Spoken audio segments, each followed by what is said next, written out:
Well, one of the rewards that I have found over the years of my ministry are that there are all these people that are in the churches or in the communities in which I served or on the committees that I served with.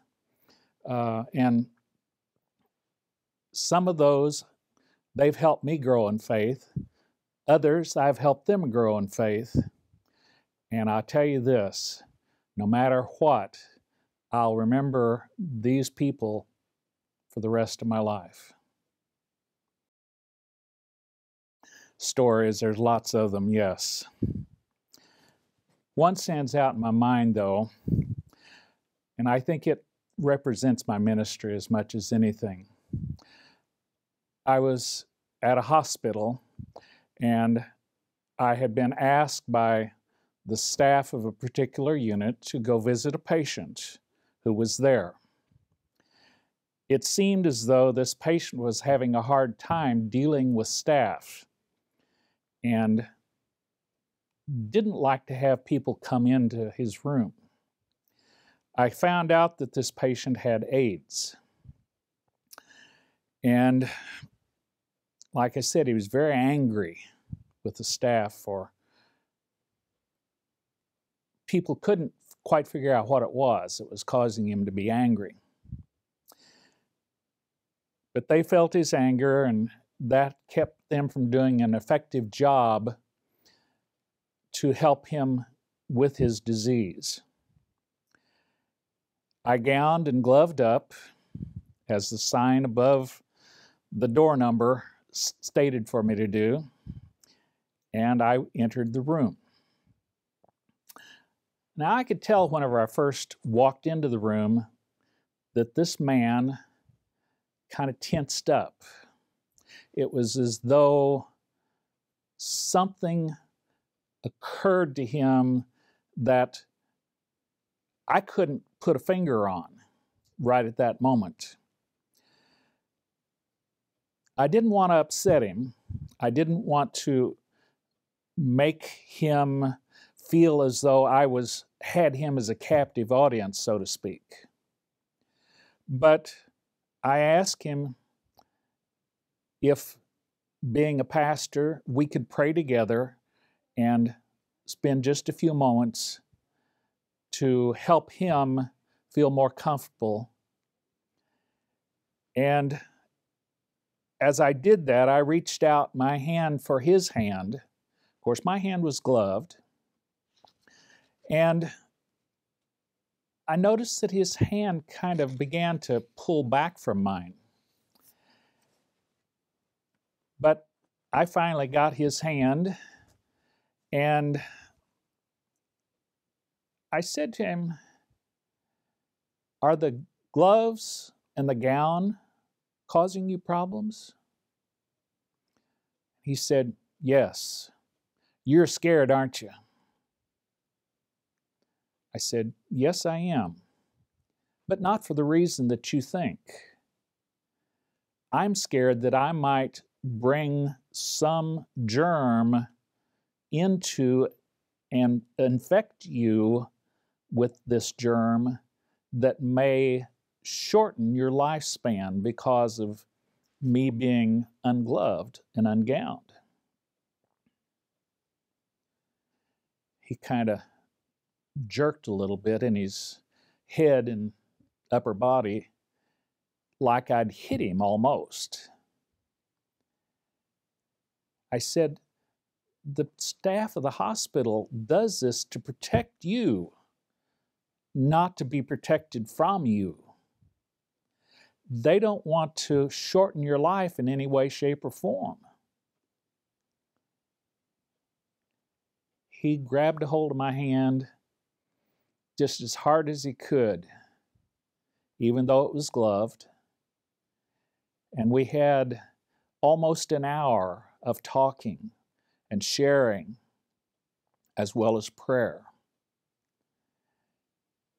Now, I didn't think too much about it after I left the room, but a couple of days later I came back, and 2 nurses stopped me in the hall. You wouldn't believe the difference in that patient since you visited him.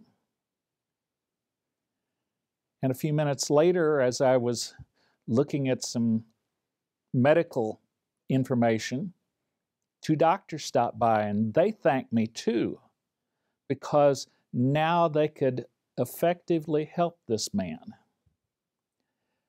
But I happened to catch that he was fearful of people in gowns and gloves because he thought they didn't want to touch him.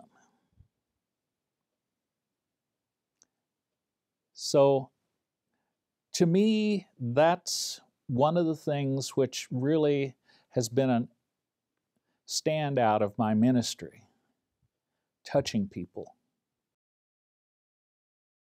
I can readily remember that time in my own career of starting out. And I guess I would say to those who are newly entering their call that they should be themselves. One of the things that I've discovered over my ministry and in the ministry of others is that there are people both inside and outside the church who have a tendency to want someone to do it their way. And I suggest to the newly entering people to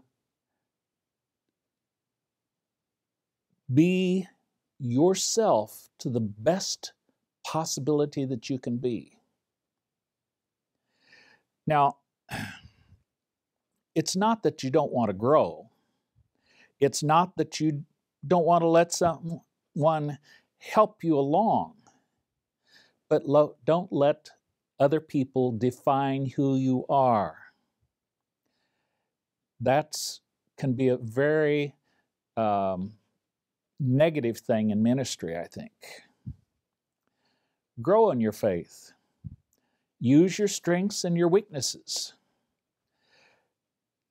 One of the things I found in my own ministry is that weaknesses may indeed affect others more than even the strengths do. And that's what I have to say to those who are newly entering the call. My plans after my retirement, I will continue to work as the opportunities present themselves, not only within the church, but also outside of the church.